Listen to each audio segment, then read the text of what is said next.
Hey guys, welcome back for story time. We're still reading Dr. Proctor's Fart Powder by Joe Nesbo. We are on chapter 15, page 168. We've read so much, and this is The Dungeon of the Dead. That night, a sound woke Millie up. He pushed himself up and leaned on his elbow. In the darkness, he could hear Dr. Proctor snoring from the other cot. But Nilly knew that wasn't the sound that had woken him up. For a second, he wondered if maybe it wasn't the rumbling from his own stomach, because they hadn't had anything to eat since those measly fish balls. But he dismissed that thought, because Nilly had the distinct sense that he and Dr. Proctor were no longer alone in the cell. He stared into the darkness, and all he saw was darkness. But in the sole strip of light that filtered in through the keyhole, he suddenly saw something.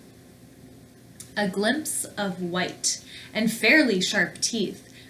Then they were gone again. I wonder what it is. Hi there!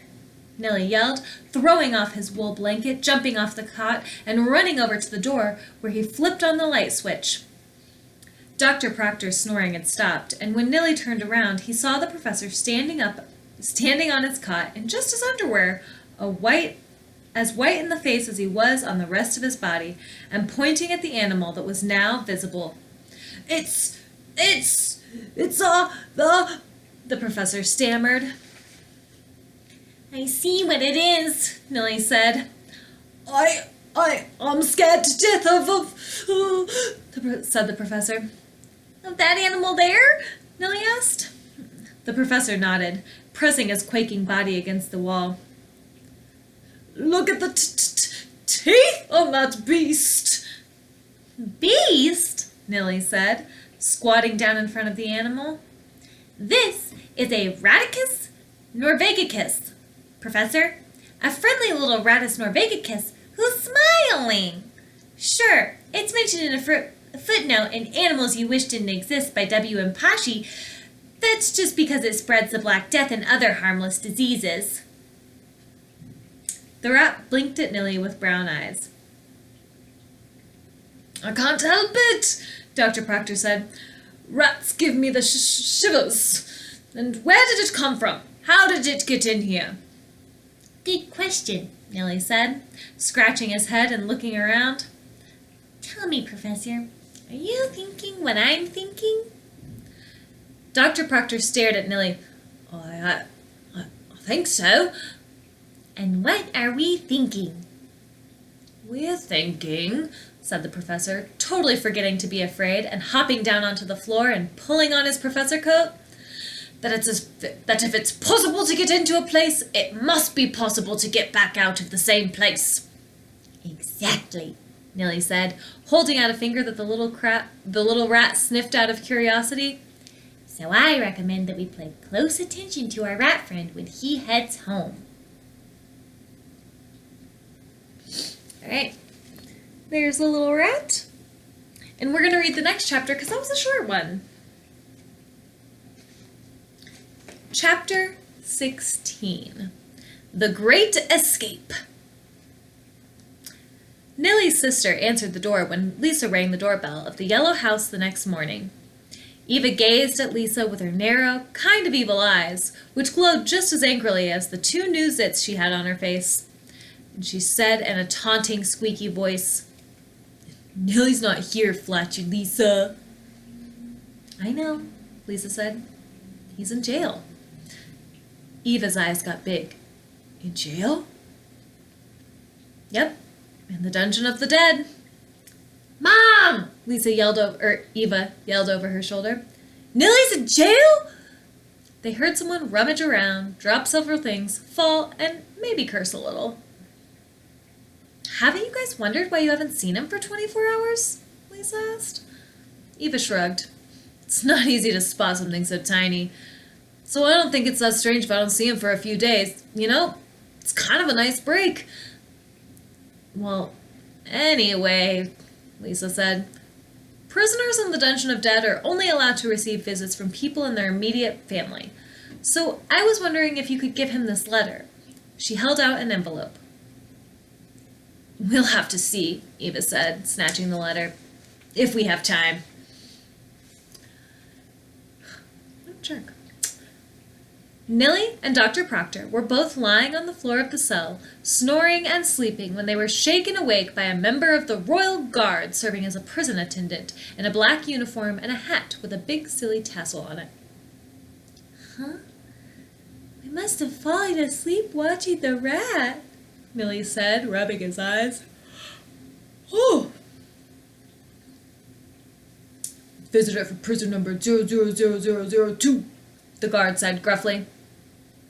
Is that me? Nellie asked, still half asleep. Or is that him? It's you, the guard said. He's prisoner 000001. Millie looked around and said, Where? Where? That guy, right there, the guard said, irritated, pointing at the professor, who was still snoring softly. No, not him, Millie shouted. The rat! Did a rat run out of the doorway when you came in? Not that I saw, the guard said. Look, do you want to see your visitor or not? Millie followed the guard through all the thick but now open doors, down the corridor where the laser beams had been turned off, over the bridge, up the stairs, through the open door with the metal bars, and into the visiting room. And there was Eva, sitting in a chair, chewing gum. Hi, Millie said, surprised, and smiled at his sister. How nice that you wanted to come visit me. As if, Eva said. I didn't want to. Mom sent me. She didn't feel like she was quite up to a prison visit herself. Brought you a letter. From that weird neighbor girl. Lisa? Millie said, lighting up and taking the envelope. He could tell right away that it had been opened. Well, what did it say? He asked bitterly. How the heck should I know? Eva asked innocently. Nellie read the letter silently and put it in his pocket.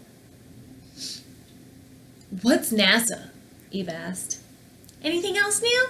Nellie asked. Eva snorted and stood up. I've got to go to school. Have a nice day in jail. Once Nellie was safely back under lock and key with the professor, he passed them the letter. Dr. Proctor read aloud. Bad news. The Train family is going to break into the professor's cellar tonight, steal the Fortunate powder, patent it, and sell the invention to NASA. We have to do something. Lisa. Excuse me. Voices. It's hard sometimes. This is hopeless, the professor blurted out. They're going to rob me, steal my invention. Lisa's right, Millie said. We have to do something. We have to get out of here. But how? The professor asked. The rat is gone. We don't know how it got out. Well, Millie said, give me the letter. We'll flush it down the toilet so no one finds out that Lisa's working with us. Otherwise, they'll put her in jail too. Nellie crumpled up the letter, tossed it into the toilet, and flushed. The toilet made a long, loud, gurgling sound. The paper disappeared, and then the toilet bowl filled back up with water. Nellie stood there, thoughtfully watching the ripples in the bowl where the paper had just been, and scratching his scalp through his red hair. And what was he thinking about? And what he was thinking about was how the letter was being carried down through the pipes by the water. Down and down, until it splashed down into a bigger sewer pipe, somewhere way down below them. A sewer pipe that must surely stink and be teeming with... You know what? Nellie said. I think I just figured out where our rat friend came from. Really? The professor said. Millie pointed down into the toilet.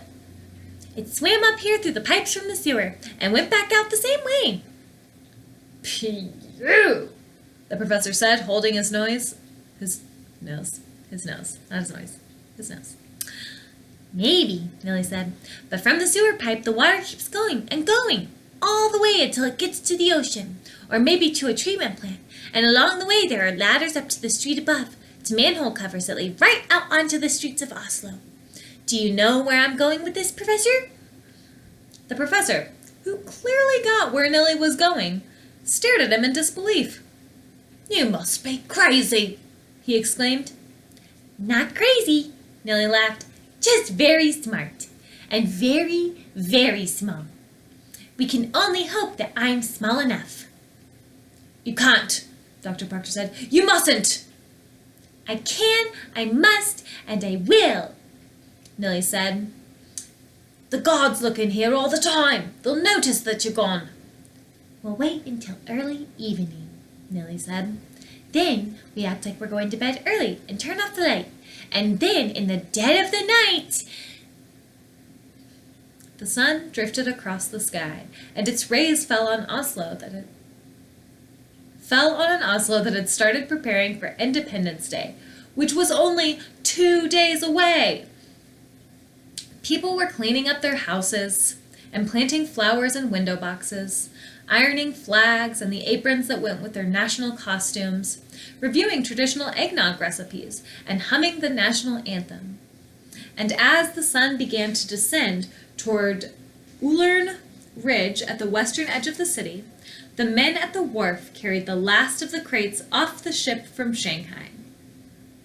The rays that penetrated between the planks of the wharf reflected off some seashells, and not just the kinds of shells that are attached to wharf pilings and the rocks that are only visible with a low tide, but shells that were moving, shells that were black and attached to the back of something slithering out of the dark opening of a sewer pipe.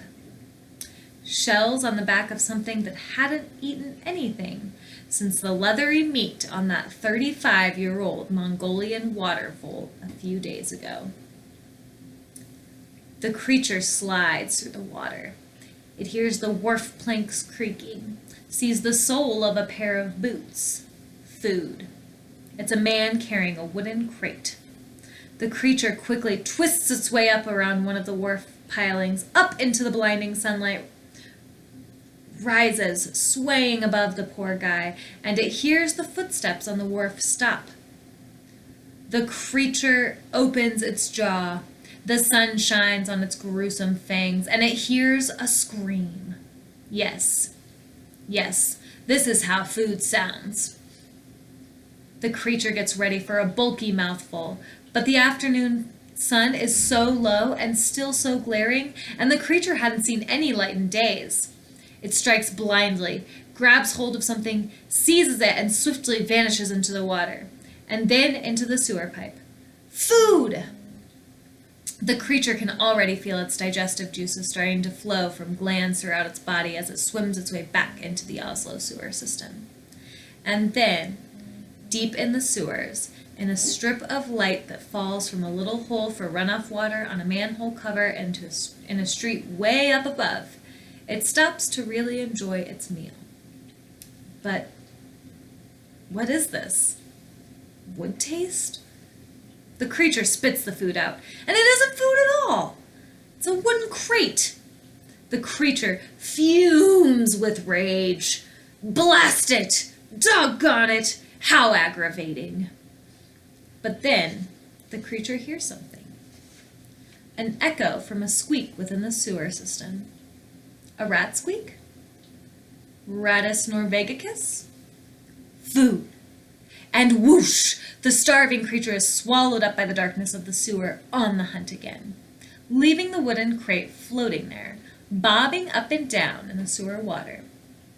And in the strip of light from the manhole cover, one can read the following printed on the lid in red letters. Caution! Highly explosive special gunpowder from Shanghai for the big and almost world-famous Royal Salute at Akershus Fortress. The sun sank even further toward Ullern Ridge and started to slip behind it. The last rays cast long white fingers over the landscape as if the sun were desperately trying to hang on. And the rays reached all the way to Cannon Avenue, but it lost its hold, and then the sun was gone. It was evening. Truls and Trim stood in one of their 3 garages on Cannon Avenue, watching Mr. Train, who had pulled a black crowbar out of the toolbox in his black Hummer. He had already given each of them a ski mask, which would cover their whole heads and faces apart from their eyes and mouth, so they could see and breathe and talk a little. Nice when it's really cold out. Or when you're going to commit a robbery. Because even if someone sees you during the robbery, they're guaranteed not to recognize you afterward.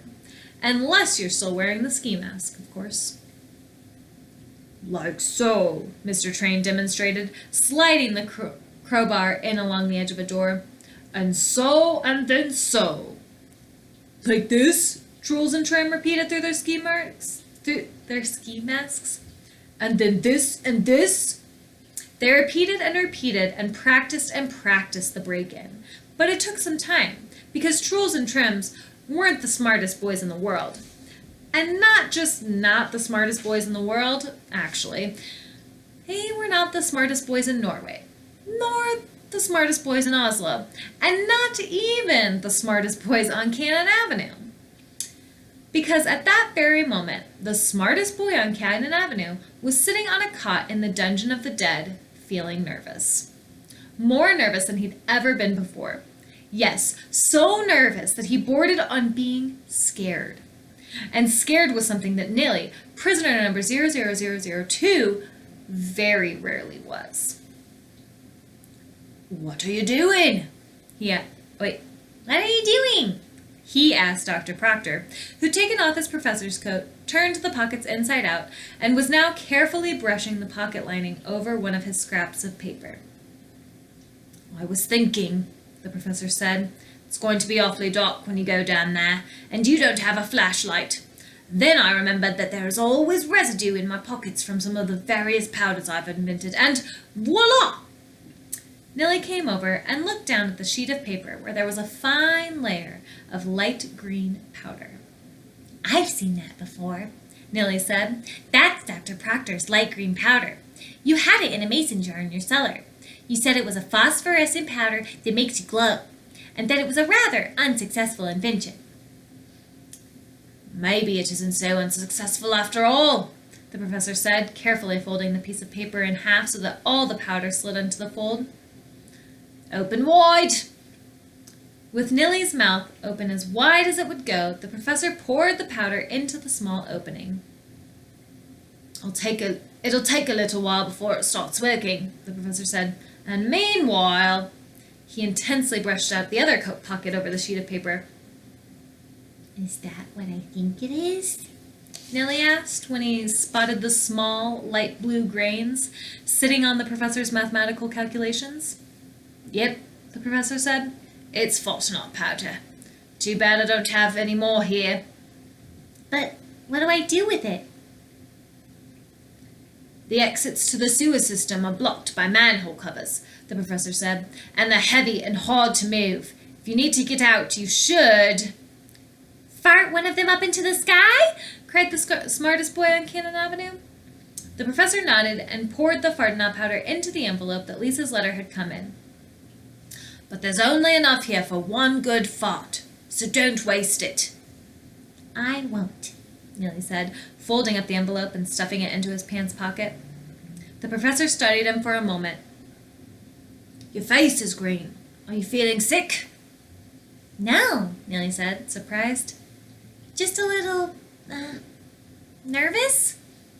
Good. Then it's the glowing powder starting to work. Quick, we'd better act now before it stops working. The professor went over to the door and put his finger on the light switch. He hesitated. Come on, Nilly said. The professor sighed and turned off the light, and it got pretty dark, but not completely dark, because in front of him, Nilly could see a glimmering green light. He just couldn't see where it was coming from, until he looked down at himself. Hey, he yelled. You can see right through me. I can see my own skeleton. And you're glowing, the professor said. You're your own flashlight. Now, hurry up. Nilly crawled up into the rim of the toilet and hopped down into the water, making a splash. Brr, he said. Ready? The professor asked, looking down at the tiny, little, And now Phosphorescent Boy, who was treading water in the toilet. Ready, Millie said. Take a deep breath and hold it, the professor said. Roger, Millie said, taking a breath and pinching his nose. And with that, the professor flushed. The toilet gurgled and spluttered and sloshed, and then it turned into a steady rushing noise. And the professor peered down into the toilet, and Nilly wasn't there anymore. Look at him, going down the toilet. Ooh, very fun. All right, guys, sorry that it's a little bit longer of a story time today, but we read a couple chapters. I hope that you guys have a great day and that you're being kind to yourself and the people that you're with. All right, we'll chat later.